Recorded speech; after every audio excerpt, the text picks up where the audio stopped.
The letter lay on the polished mahogany of her father's desk, a single sheet of heavy cream stock that felt heavier than a gravestone. For Lady Annalise Croft it was precisely that, the epitaph of her life as she had known it.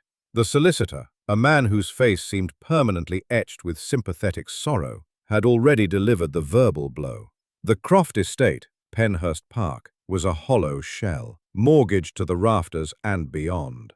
The debts were a ravenous beast her late father had fed in secret for years, and now, with his passing, the beast was at their door. Annalise and her younger sister, Clara, were not merely impoverished, they were destitute. The solicitor had cleared his throat, avoiding her gaze. "There is one recourse, Lady Annalise. An offer has been made." Annalise had steeled herself for the name of some corpulent, aging viscount, a man whose touch would feel like spiders crawling on her skin. She was prepared to sacrifice her happiness for Clara's future, to be a broodmare in exchange for security. She was not, however, prepared for the name he spoke. His Grace, the Duke of Blackwood.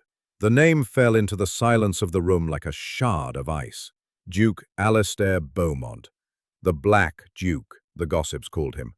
A man of immense wealth and power, owner of half the county, who had buried his young wife 3 years prior, and had not been seen in London society since. He was a creature of myth and shadow, spoken of in whispers. Some said he was mad with grief, others that his heart had been carved from the same granite as his forbidding ancestral home. He was known to be cold, remote, and utterly unreachable. "The Duke requires a new Duchess," the solicitor had explained, his words carefully chosen. "He wishes to secure the succession. He has offered to absorb all of your late father's debts and provide a generous settlement for your sister's dowry in exchange for your hand in marriage."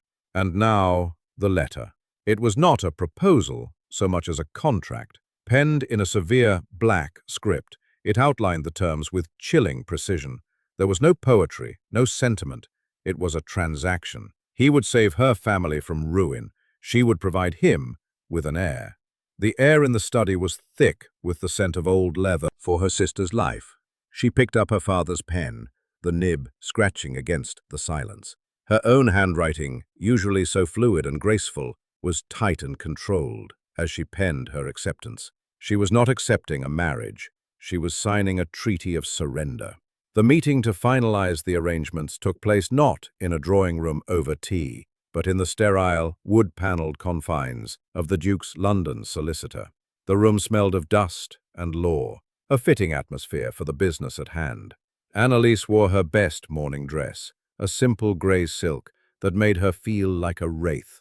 She sat with her hands folded in her lap, her spine straight, her dignity the only armor she possessed. When he entered, the room seemed to shrink. Duke Alastair Beaumont was taller than she had imagined, broad-shouldered, and dressed in immaculate, severe black. His hair was the color of midnight, and his eyes, a startling pale gray, were like chips of winter sky. He was not handsome in the way of the charming dandies of the London season. His was a severe, arresting beauty, all sharp angles and unyielding lines. He looked like a fallen king from an old story, magnificent and broken. He offered no greeting, merely a curt nod that encompassed both her and the solicitor. He did not sit. He stood before the cold fireplace, one hand resting on the mantel, a figure of absolute, intimidating control. "Lady Annalise," he began, his voice a low, resonant baritone that held no warmth whatsoever. It was the sound of stones grinding together. "I trust Mr. Davis has made the terms of our arrangement clear." "He has, Your Grace," she replied, her own voice steady despite the frantic beating of her heart. She would not show him fear. She would not show him weakness. "Good. Then let me be plainer still, so there are no misapprehensions between us. This is a marriage of convenience, a political and dynastic necessity. You will be the Duchess of Blackwood. You will have a generous allowance, the run of my houses, and the protection of my name. Your sister will be provided for. Your family's name will be cleared of all debt." He paused, his grey eyes pinning her to her chair. "In return, I require his life. She looked at this formidable wounded man and saw not a monster, but a fortress, a place so heavily defended that nothing could get in, but nothing could get out either. A flicker of something, pity perhaps, or a strange, unwelcome understanding, stirred within her, but she crushed it immediately. Pity was a weakness she could not afford. She rose from her chair, meeting his gaze without flinching. Her small stature was no match for his height, but in that moment she felt his equal. She was trading her life, and she would do so with her head held high. "I understand completely, Your Grace," she said, her voice clear and cool. "You require a duchess. I require a savior for my family. The terms are equitable. I will be the duchess you require." For the first time, a flicker of something unreadable crossed his features. It was not surprise, not quite. Perhaps a sliver of respect. He gave another sharp, infinitesimal nod. "Very well. The wedding will be in 2 weeks. A private ceremony at the Blackwood Chapel. Be ready." He turned and left the room without another word, the door closing behind him with a soft, final click. The sound echoed in the silent room, the sound of her cage being locked. Annalise stood for a long moment, the ghost of his presence still chilling the air. She had made her bargain with the Black Duke. Her sister was safe, and she was utterly, irrevocably alone. The journey to Blackwood Manor was a passage from one world to another. The rolling, gentle hills of her home at Penhurst gave way to a wilder, more dramatic landscape of rugged moorland and ancient, brooding forests. The sky, once a familiar, soft blue, seemed to press down, heavy and grey, as the carriage wound its way deeper into the Duke's domain. Fog clung to the hollows, muffling the world in a damp, silent embrace that felt like a premonition. Annalise watched the scenery through the carriage window, her hands clasped tightly in her lap. She felt as though she were traveling not just across the country, but back in time, to an age of myth and sorrow. The manor itself appeared, suddenly, a great Gothic beast of grey stone rising from a sweep of parkland. It was not ugly. On the contrary, it was of the house. The Duke was not there to greet her. Of course he wasn't. That would have implied a degree of personal interest that their arrangement strictly forbade. "Your Grace," the housekeeper said, her voice crisp and devoid of emotion as she curtsied. "Welcome to Blackwood Manor. I am Mrs. Davies. His Grace is in his study and does not wish to be disturbed. I will show you to your chambers." The title felt alien, a costume she had yet to grow into. Annalise merely inclined her head, following the housekeeper into the cavernous great hall. Her footsteps echoed on the black and white marble floor. Suits of armor stood like silent sentinels along the walls, their shadows long and distorted in the gloom. The air was cold, carrying the faint, clean scent of beeswax and something older, the scent of stone and time itself. Everything was immaculate, perfectly preserved, yet it felt lifeless, a museum rather than a home. Her chambers were in the east wing, a suite of rooms that were opulent and vast. A four-poster bed, draped in heavy, dark blue velvet, dominated the bedroom. A fire had been lit in the hearth, but its flames seemed to struggle against the chill of the room. The furniture was exquisite, dark, heavily carved wood that swallowed the light. It was the chamber of a duchess, a woman of immense status, yet it felt as impersonal as a stateroom in a palace. A young maid with kind, nervous eyes was waiting to help her unpack. Her name was Martha. She moved with a quiet efficiency, her movements betraying a deep-seated fear of the house and its master. "If there is anything you require, Your Grace, you have only to ring," Martha murmured, keeping her eyes downcast. "Thank you, Martha," Annalise said, forcing a small smile. The girl looked up, startled, as if a kind word was a foreign currency in this place. "I think for now, I would just like a moment to myself." Once she was alone, Annalise walked to the tall, arched window and looked out. Her rooms overlooked a series of formal, geometric gardens, perfectly manicured, but empty. Beyond them, a dark line of yew trees stood like a wall, and past that, the wild, untamed moor stretched to the horizon. She pressed her hand against the cold glass. The Duke had given her a sphere, he had said. This vast, opposite ends of a dining table that could have seated 30, the vast expanse of polished wood between them a tangible representation of the distance he enforced. The silence was broken only by the clink of silver on porcelain. He never initiated conversation. He would eat quickly, his gaze fixed on his plate or some point in the middle distance. He was a master of inhabiting a space without truly being present.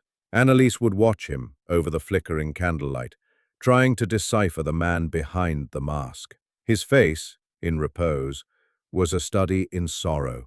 There were fine lines around his eyes that spoke of something more than age, a tension in his jaw that never seemed to unclench. She wondered what thoughts occupied the fortress of his mind, what memories haunted the silence he so fiercely cultivated.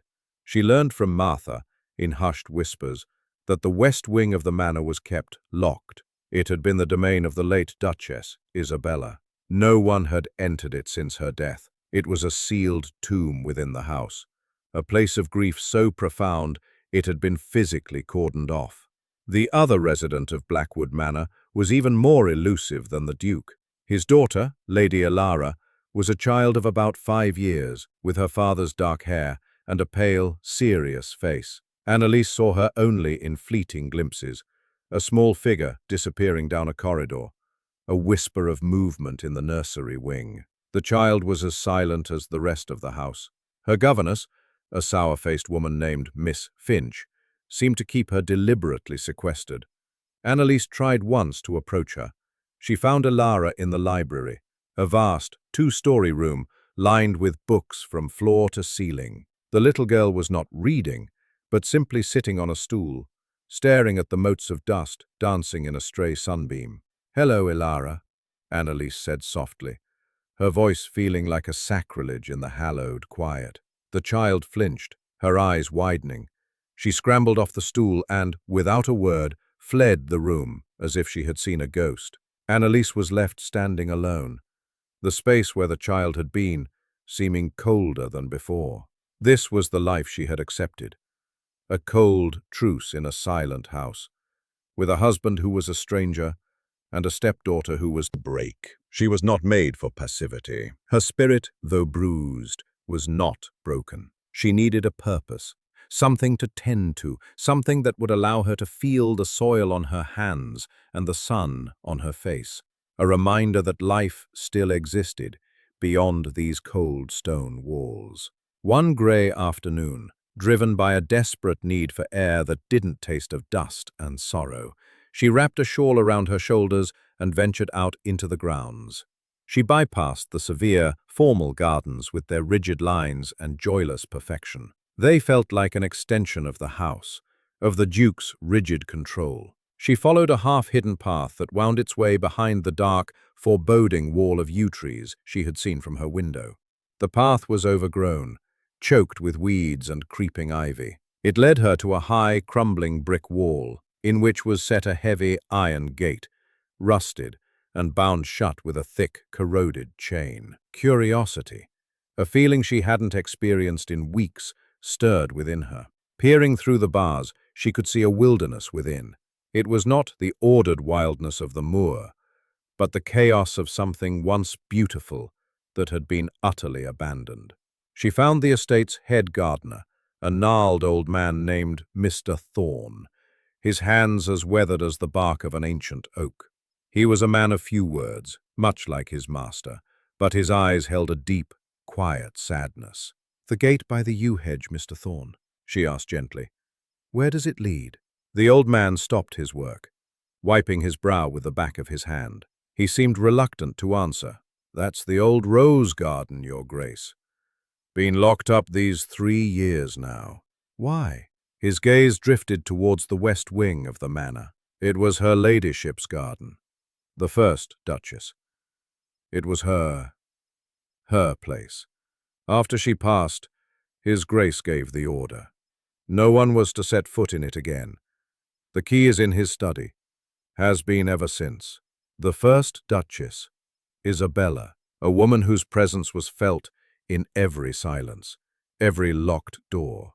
This garden had been her creation, her joy, and now it was a ruin, a mirror of the heart of the man who had ordered it sealed. Annalise felt studied them intently, making notes in a small leather-bound journal. She was arming herself with knowledge, preparing for a battle she was not yet sure how she would fight. Her chance came one evening, during their silent, ritualistic dinner. The air was particularly heavy, the silence more profound than usual. Alistair looked even more withdrawn, the lines of sorrow etched deeper around his eyes. He had barely touched his food. Annalise knew it was the anniversary of his wife's death. Martha had told her in a hushed, pitying whisper. Breaking the silence was a risk, but it was one she had to take. "Your Grace," she began, her voice carefully neutral. "I have been studying the estate ledgers. I noticed the accounts for the groundskeepers are quite extensive, yet much of the parkland to the east remains untamed. I believe with some strategic cultivation, we could improve the land's yield." He looked up, his gray eyes narrowed, suspicious. It was the first time she had initiated a conversation that was not a simple pleasantry. "The grounds are managed by Mr. Thorne. He is competent." "Indeed he is," she agreed smoothly, "but his efforts are focused on the formal gardens and the park immediately surrounding the manor. I was thinking of a more personal project, something for myself to oversee. There is a walled area behind the yew hedge. It is terribly overgrown. I believe it could be reclaimed and made beautiful again. A place for quiet contemplation." She chose her words with surgical precision, avoiding any mention of roses or the garden's history.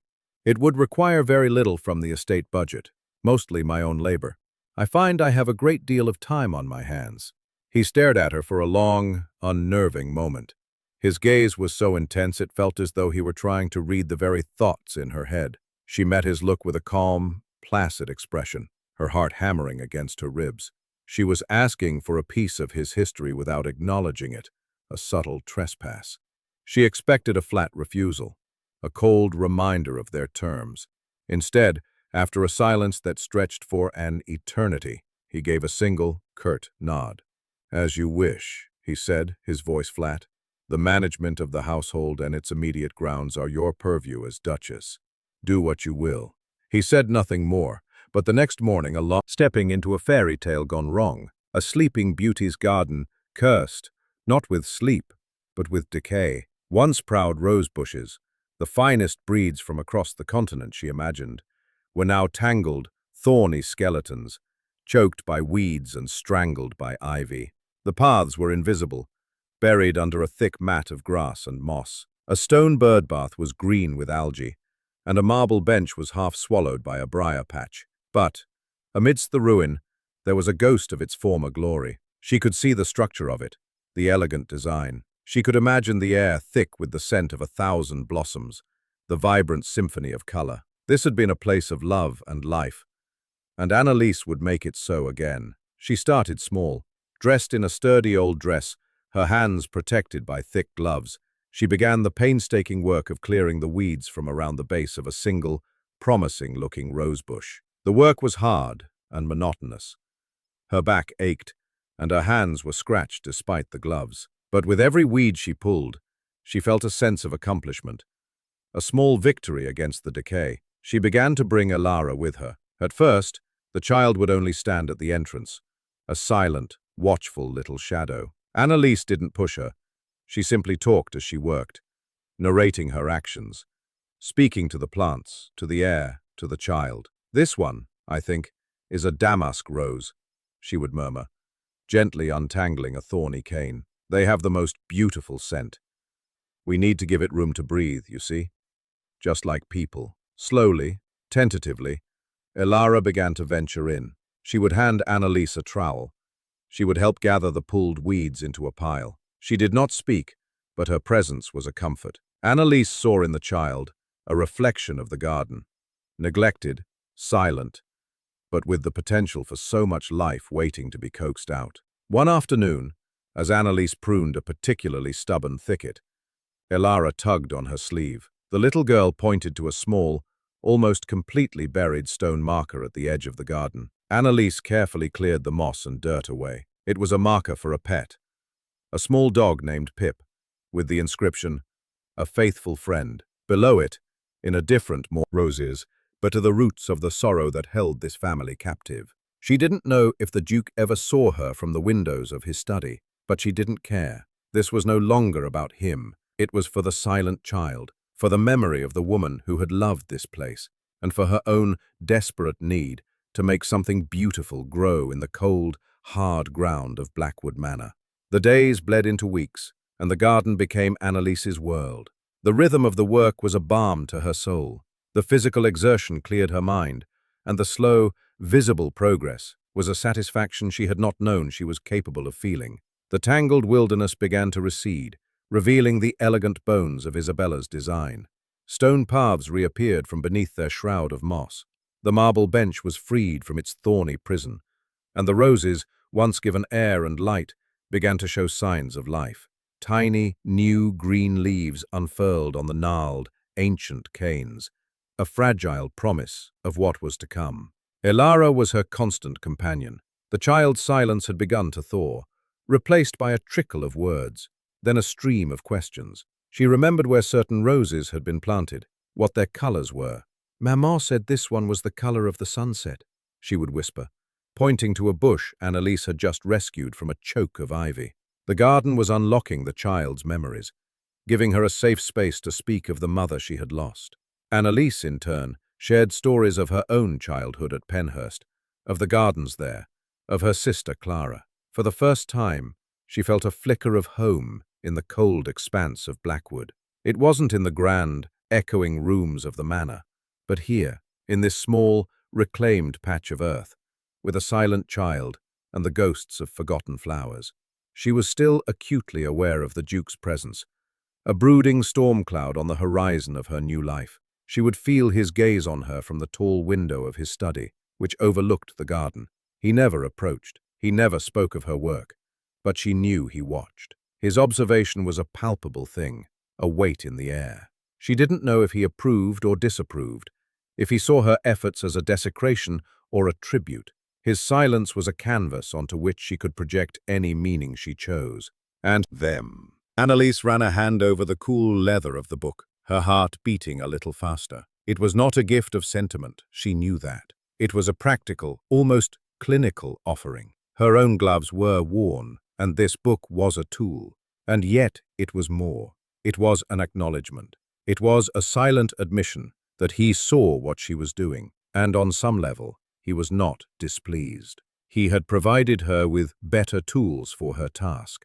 It was the first gesture he had made that was not part of their cold, contractual obligation. It was a crack in the wall of ice, a tiny fissure, but it was there. The effect on Annalise was profound. It was a fragile thread of connection, a hint that the man of stone might not be entirely impenetrable. It gave her hope, a dangerous and delicate thing to nurture in the barren soil of their marriage. A few days later, a second, more significant event occurred. A warm spell had broken the chill of early spring, and the afternoon sun cast long, golden shadows across the lawn. Annalise was sitting on the restored marble bench with Ilara, the two of them sharing a plate of biscuits Martha had brought out for them. Annalise was reading aloud from a book of fairy tales, her voice soft in the quiet air. Ilara, leaning against her side, let out a small, clear giggle at a particularly funny part of the story. The sound, so rare and precious, was like a silver bell in the oppressive silence of Blackwood. Annalise's heart swelled. She looked down at the child, whose face was alight with a genuine, unburdened smile, and felt a rush of fierce, protective affection.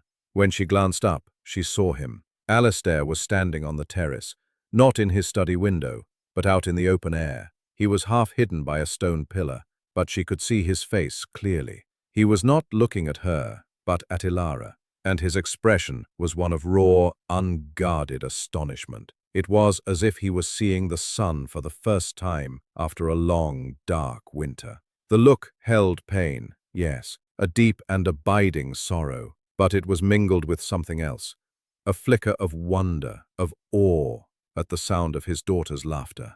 He did not move. He did not speak. He simply watched them for a long moment, a solitary. The thought was both terrifying and exhilarating.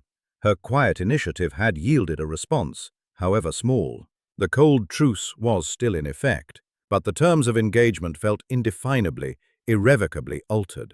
The fragile peace of Annalise's new routine was shattered by the arrival of a sleek black carriage and a flurry of trunks. Lady Beatrice Beaumont, the Duke's cousin, had descended upon Blackwood for an indefinite stay. Annalise had been warned about her in hushed tones by Martha.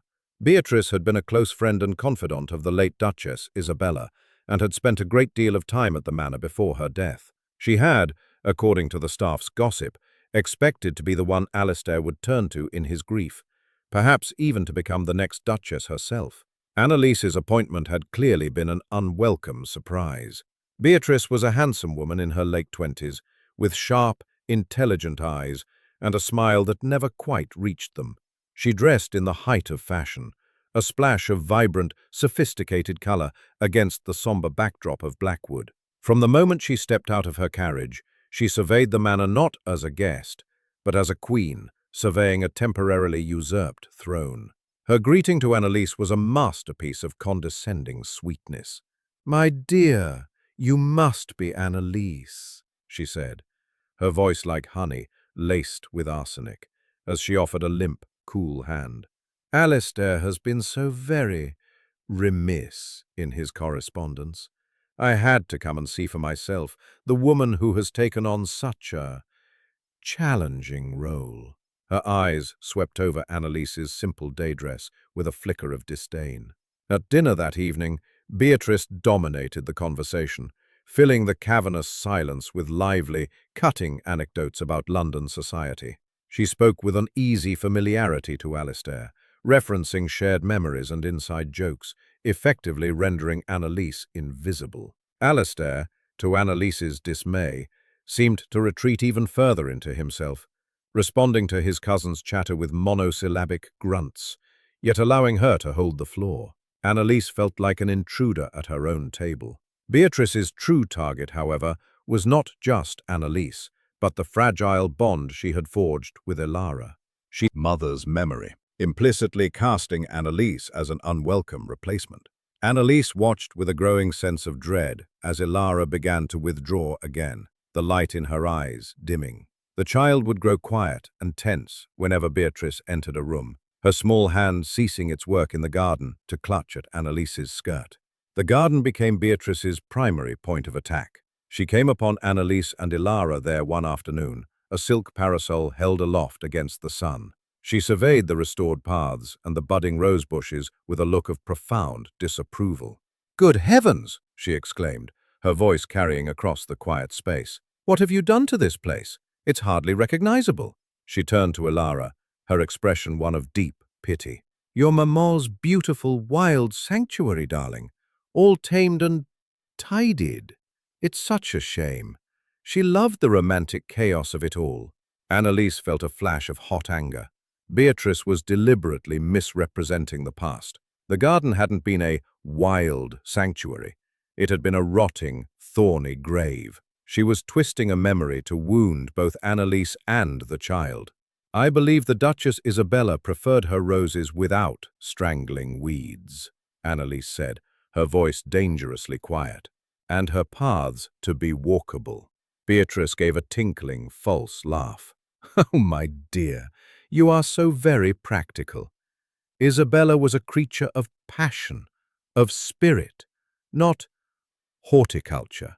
The insult was clear. Annalise was a common laborer, while Isabella had been an ethereal creature of a higher plane. The confrontation came to a head a few nights later at dinner. The air was thick with tension.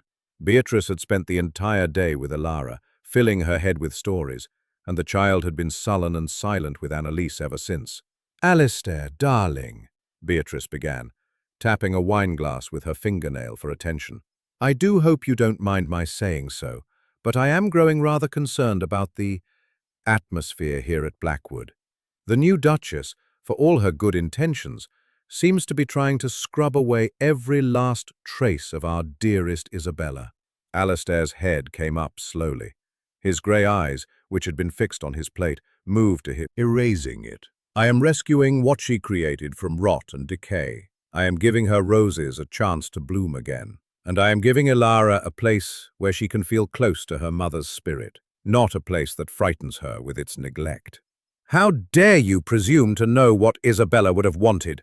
Beatrice shot back, her mask of sweetness finally dropping to reveal the venom beneath. "You never even knew her. I was her dearest friend. I held her hand as she—" She broke off, dabbing at a dry eye with a lace handkerchief. The silence that followed was absolute. Annalise looked to her husband, her heart pounding. This was the moment. He would either retreat into his shell, allowing his cousin to wound her, or he would be forced to take a side. It felt like the whole of their strange, silent marriage hung in the balance. Alistair placed his knife and fork on his plate with slow, deliberate precision. The small sounds echoed in the vast dining room like gunshots. He did not look at Beatrice. He looked at Annalise, and for the first time she saw a flicker of something other than grief or indifference in his eyes. It was a cold, hard anger, but it was not directed at her. He turned his gaze to his cousin.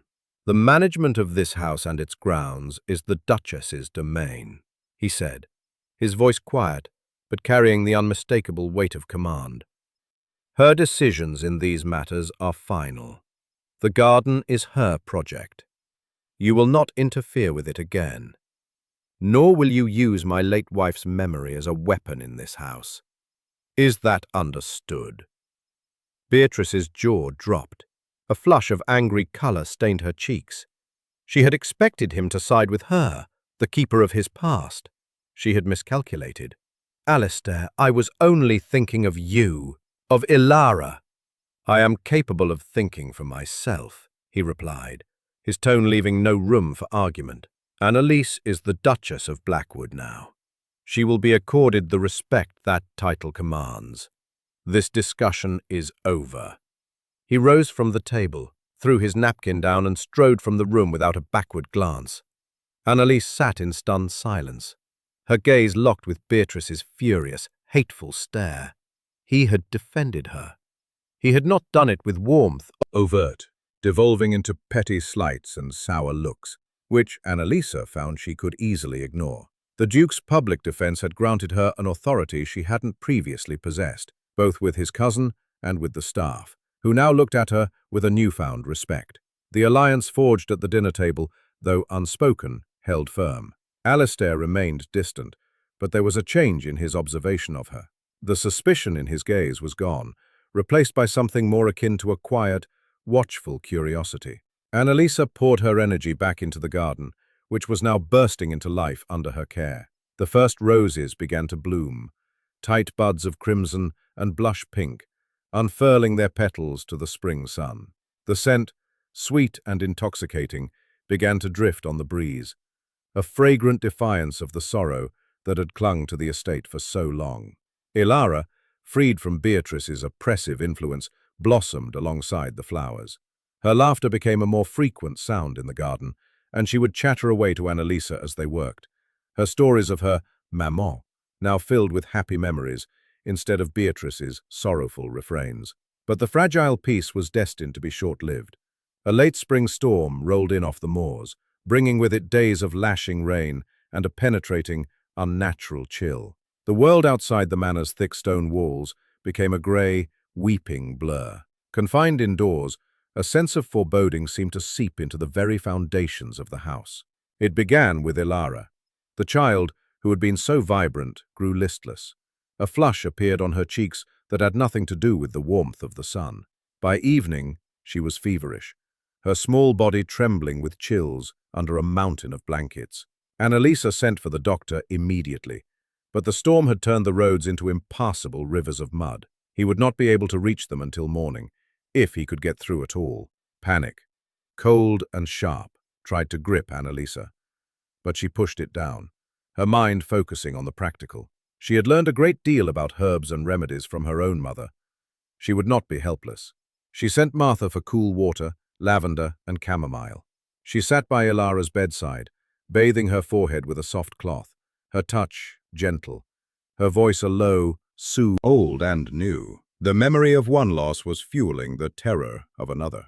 He did not enter the room further, but stood there, a sentinel at the threshold of his own fear. Annalise continued her work, her movements calm and efficient. She brewed a weak chamomile tea to soothe the child's restless sleep. She spoke to Alara in quiet, reassuring tones, telling her she was strong, that the fever would pass, that she was safe. She was aware of Alistair's gaze on her the entire time, but she did not acknowledge him. Her focus was entirely on the child. The hours of the night bled into one another. The storm raged outside, the wind howling around the turrets of the manor like a grieving spirit. Inside, the only sounds were the ticking of the clock, Ilara's shallow breathing, and the whisper of Annalise's cloth in the basin of water. Sometime after midnight, Alistair finally moved. He crossed the room and stood by the opposite side of the bed. He looked down at his daughter, his hand hovering over her forehead, as if he were afraid to touch her, afraid his own coldness might harm her further. "Isabella," he said, his voice a raw, broken whisper, not meant for Annalise to hear. It was like this with her. The fever came so fast. Annalise stopped what she was doing. He was not speaking to her, but to the ghosts that filled the room. This was the source of his paralysis. He was reliving a nightmare. "This is not the same," Annalise said softly, but with a firm certainty in her voice. "This is a child's fever. It is strong, but Ilara is strong too. We will see her through it." He finally looked at her, his eyes dark with a pain so profound it stole her breath. "The doctor said the same thing then," he rasped. "He said she would be well by morning, but she was gone." The confession hung in the air between them, a shard of his buried heart. His grief was not just for a wife lost to illness. It was a trauma, a sudden, shocking loss that had shattered his faith in recovery, in hope itself. His coldness, his control, it was all a desperate attempt to manage a world that had proven it could betray him in the most brutal way imaginable. Annalise felt a wave of overwhelming compassion for this broken man. She saw past the Duke, past the cold stranger she had married, and watched together in the long, dark night. As the first pale, watery light of dawn filtered through the nursery window, the crisis passed. Ilara's breathing evened out, the trembling in her small limbs ceased, and the fierce heat radiating from her skin subsided to a gentle warmth. Her fever had broken. She stirred, her eyelids fluttering open, and her gaze, clear and lucid, found Annalise's. "I'm thirsty," she whispered, her voice weak but her own. A wave of relief so profound it left Annalise light-headed, washed over her. She helped the child sip some water, her hands shaking slightly from exhaustion and emotion. Across the bed, Alistair lifted his head from his hands. He looked as though he had aged 10 years in the night, his face pale and drawn, but the stark terror in his eyes had been replaced by a fragile, dawning disbelief. He reached out and laid a hand on his daughter's forehead, his touch infinitely gentle. He closed his eyes, his shoulders slumping, as the tension of the long night finally drained from him. When Ilara had drifted back into a peaceful, natural sleep, Annalise rose stiffly from her chair. Her body ached with fatigue, but her mind was clear. She turned to leave, to allow the father a moment alone with his daughter. "Wait," Alistair's voice, rough with exhaustion, stopped her at the door. "Please." She turned back. He had risen and was looking at her, his expression stripped bare of all artifice. The Duke was gone, and only Alistair Beaumont remained, a man hollowed out by fear, and filled with a reluctant, overwhelming gratitude. "Thank you," he said, the words seeming to cost him a great effort. You saved her." "She is a strong little girl," Annalise replied softly. "I only helped her fight." "No," he insisted, taking a step towards her. "You did more than that. You stayed. You were not afraid. I could not." He trailed off, unable to articulate the depth of his own paralysis. He led her from the room, closing the nursery door gently behind them. They stood in the silent, dawn-lit corridor. The storm had passed, and the silence of the house no longer felt oppressive, but peaceful. "Come," he said, his voice still low, "to the library. You need to sit down. You must be exhausted." Burned away in the crucible of the long night. "When Isabella died," he began, his voice barely above a whisper, his gaze fixed on the fire, "a part of me died with her, the part that believes in anything, in hope, in a future that isn't shadowed by loss. I built walls around myself, Annalise. I thought if I didn't feel anything, I couldn't be hurt again. I treated you as part of that architecture, another stone in the fortress, a duchess to fulfill a duty, nothing more. He finally turned his head and looked at her, and the raw vulnerability in his gray eyes made her heart ache. I was wrong, he said. Last night, watching you with Alara, you were not just fulfilling a duty. You were calm and strong and kind. You showed a courage I have not possessed in 3 years. You brought light into a dark room. You have been doing so since the day you arrived. I just refused to see it. He leaned forward, his hands clasped between his knees. I have watched you in the garden. I have watched you with my daughter. I saw you coaxing life from dead earth and laughter from a silent child. I saw you endure my cousin's cruelty with a dignity that shamed her. I saw it all, and I told myself it was none of my concern, that it was part of your sphere, not mine. He gave a short, harsh laugh, devoid of humor. My sphere has been a prison, a cold, empty room where I have been hiding from my own life. Last night, I thought I was going to lose the only thing I had left, and you walked into the heart of my fear, and you were not consumed by it. You held it at bay. He fell silent, the confession leaving him exposed and weary. Annalise felt the last of her resentment, the last of her hurt over the coldness of their arrangement melt away. All that remained was a profound, empathetic sorrow for the pain he had carried alone for so long. He reached across the space between them, and, for the first time, he touched her. His fingers gently brushed against her hand, which rested on the arm of the chair. The contact was electric, a spark of warmth that shot through her. It was not the touch of a husband claiming a right, but the tentative, questioning touch of a man reaching out from a great and lonely distance. "Annalise," he said, his voice thick with an emotion she couldn't name. Rigid formality that had governed Blackwood Manor dissolved, replaced by a tentative, fragile warmth. Alistair no longer confined himself to his study. He began to join Annalise and Alara in the garden, at first just watching from the terrace, but soon venturing down the stone steps to walk the newly cleared paths. He would ask Annalise quiet questions about the roses, his interest genuine, his gaze lingering on her face as she explained the difference between a Gallica and a centifolia. He started reading stories to Alara himself in the evenings, his deep baritone filling the nursery with tales of dragons and knights, a sound that made the whole house feel more alive. The silent dinners were a thing of the past. Now they spoke. Their conversations were not yet deeply personal, but they were a beginning. They talked of books, of the estate, of the news from London. Annalise discovered he had a dry, unexpected wit that would appear in brief flashes, and she found herself smiling, then laughing in his presence. She saw the man he might have been, the man he could be still, from beneath the layers of grief. Beatrice could not fail to notice the change, the new intimacy between the Duke and his Duchess, quiet though it was, excluded her completely. Her position in the household, once that of a privileged confidant, was now reduced to that of a mere guest, and a barely tolerated one at that. Her bitterness festered, her sharp comments growing more desperate and cruel. She saw the life she had coveted for herself being built by the woman she despised, and she could not bear it. Her final, desperate gamble came one evening after dinner.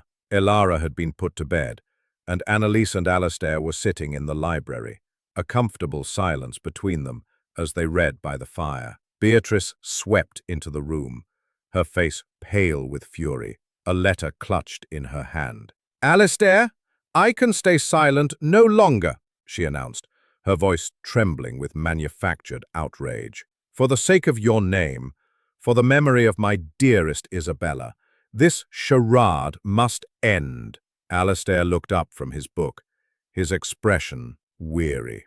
"Beatrice, what is it now?" "It is this woman!" she cried.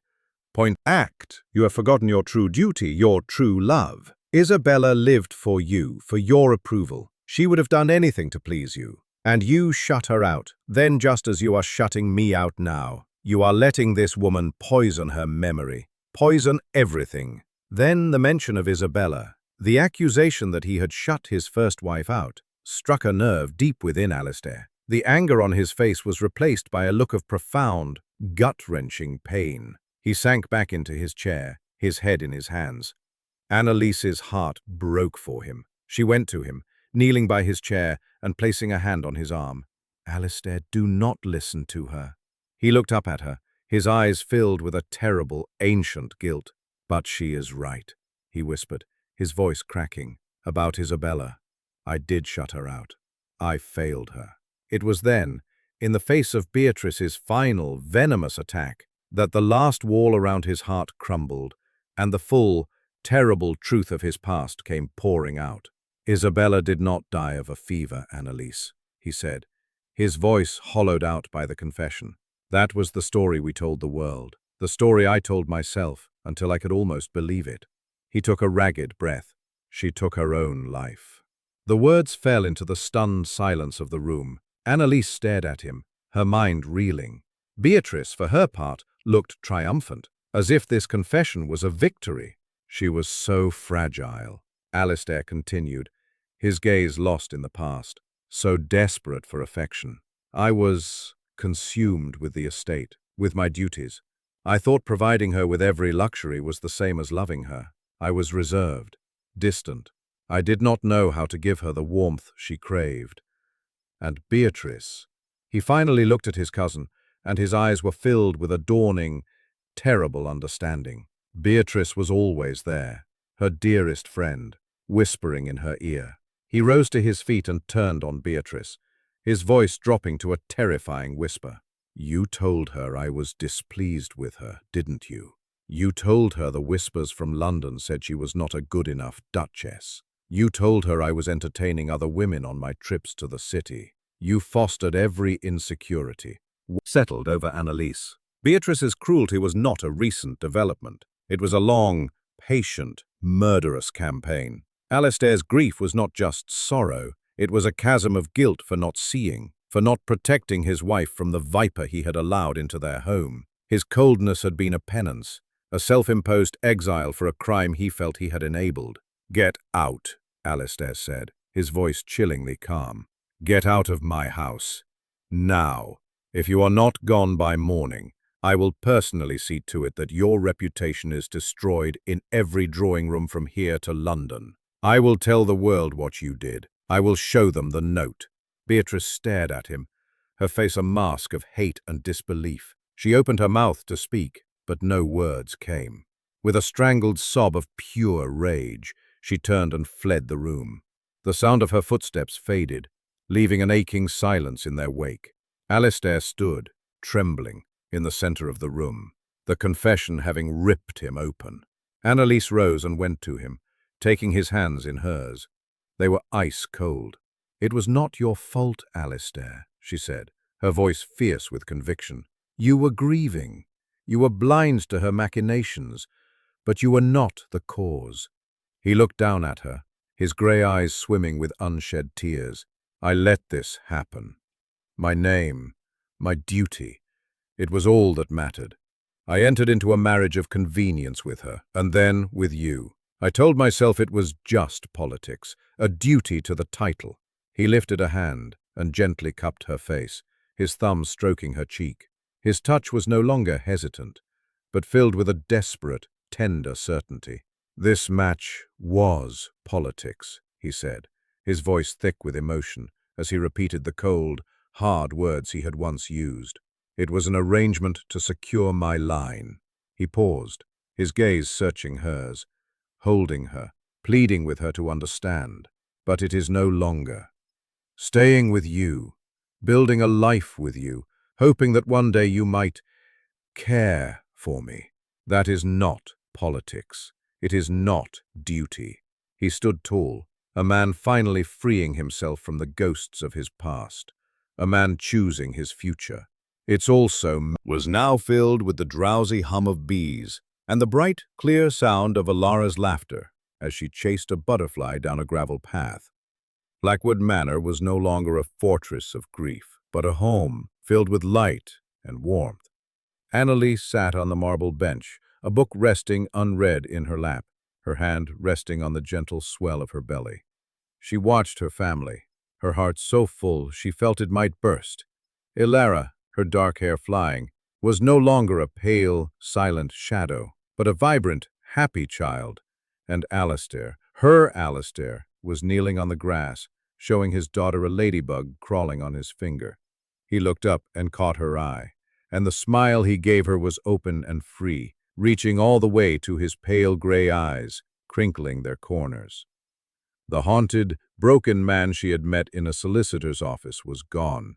In his place was a man at peace, a man who had learned to forgive himself and to love again.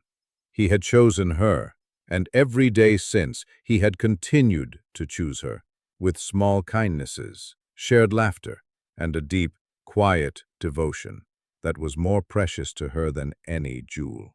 He rose and came to sit beside her, taking her hand and lacing his fingers through hers. He pressed a gentle kiss to her temple. "What are you thinking about?" he asked softly. "I was just remembering," she said, leaning her head against his shoulder. "The first time I saw this garden, it seemed so hopeless, so lost." "And you brought it back to life," he murmured, his gaze sweeping over the vibrant blooms. "Just as you did with Ilara, just as you did with me. You tilled the soil of a stubborn, barren heart, my love, and made something beautiful grow." He placed his other hand over hers on her stomach, a gesture of profound tenderness and awe. "And now you bring new life to this house." Their child, a son they would name Julian, would be born not into a cold, dynastic arrangement, but into a home filled with a love that had been hard-won and was all the stronger for it. A love that had been tested by shadows and had emerged into the sun. The ghosts of Blackwood Manor had not been banished, but they had been laid to rest. The locked west wing had been opened, its ear. "I thought my life was over. You were the epilogue I never expected to be written."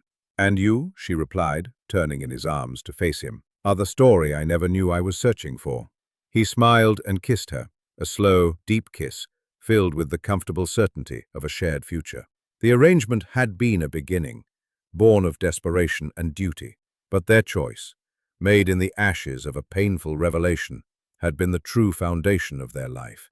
They had built their love not on the shifting sands of romance, but on the bedrock of healing, patience, and a quiet, steadfast compassion.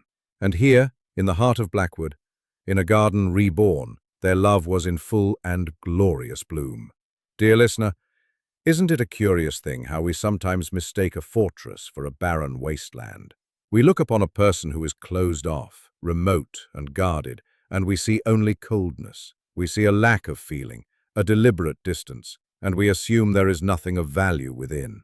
We forget that the highest, thickest walls are often built to protect the most vulnerable treasures. They are not signs of emptiness, but of a past so painful that the heart has gone into hiding, convinced that solitude is the only true safety.